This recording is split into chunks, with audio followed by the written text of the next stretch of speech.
Questions 3 to 5. For each graph in item 2, determine the x-coordinate of the vertex by finding the x-coordinate exactly in the middle of the two zeros. Confirm your answer by calculating that the value of negative b over 2a. Well, we know that it should be equidistant from the two zeros. So if we look, we have negative 4 and positive 2.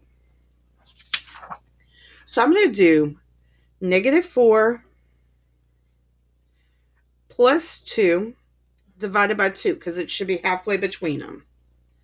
So that's negative 2 divided by 2, which is negative 1. So the x-coordinate should be negative 1.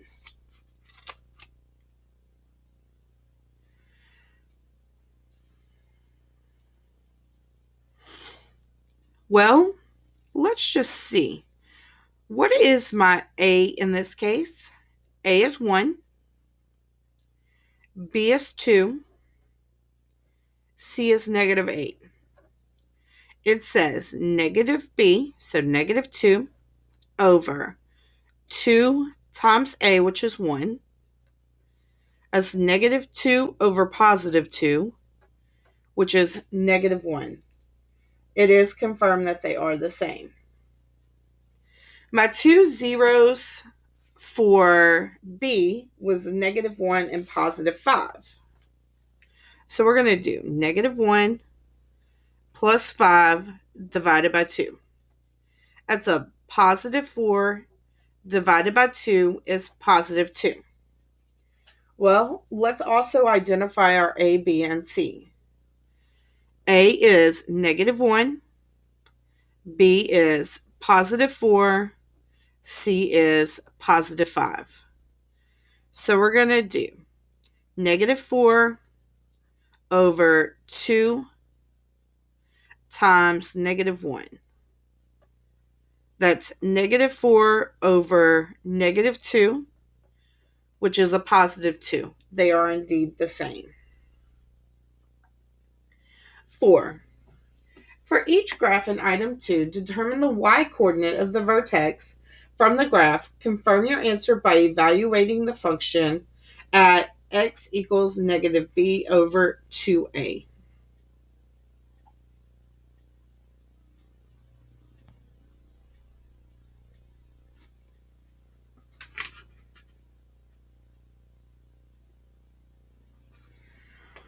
All right, so I'm going to plug in negative 1 into my first equation. So I got negative 1 squared plus 2 times negative 1 minus 8. Well, that's a positive 1. This is a negative 2. And that stays negative 8. 1 minus 2 is negative 1. And negative 1 minus 8 is negative 9.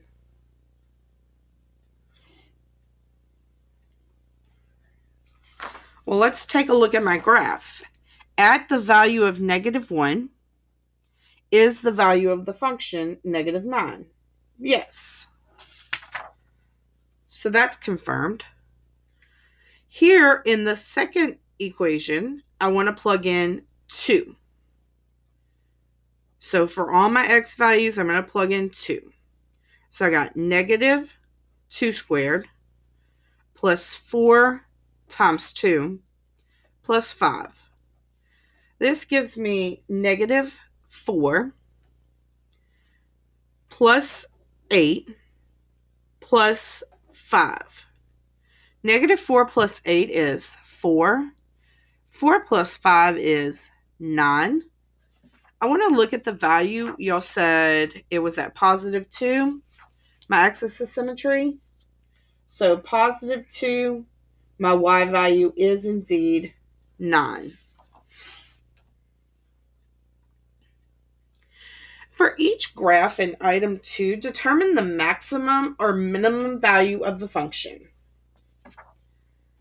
My maximum value or minimum value for a is negative 9.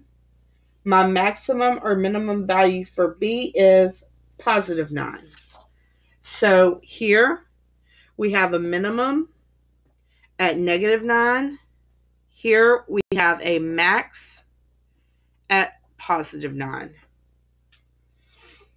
On the next slide, you're going to see a debriefing that will wrap up this lesson. Please make sure to mark this presentation as complete when you're done.